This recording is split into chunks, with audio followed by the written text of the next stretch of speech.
ధరణిలో లోపాల వల్ల గతంలో అన్నదాతలు పడ్డ కష్టాలకు ముగింపు పలుకుతూ భూ పరిపాలనలో సరికొత్త విప్లవాన్ని తెచ్చింది ప్రజాప్రభుత్వం.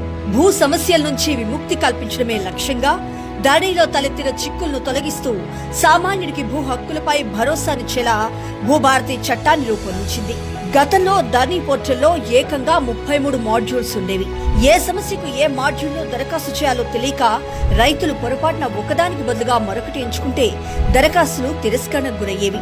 ఈ విధానాన్ని సులభతరం చేస్తూ ప్రజాప్రభుత్వం 33 మాడ్యూల్స్ ను కేవలం 6కు కుదించింది. అలాగే సరళమైన దరఖాస్తు విధానాన్ని వేగవంతమైన పరిష్కారంతో రైతు సమయం సొమ్ము ఆదా చేస్తూ పారదర్శక భూ పాలనకు బాటలు వేసింది.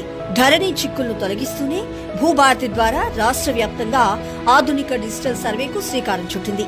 ప్రతి గుంట భూమిని అత్యాధునిక సాంకేతికతతో కొలిచి వివాదాలకు తావులేని విధంగా సరిహద్దులను నిర్ణయిస్తోంది ప్రజాప్రభుత్వం.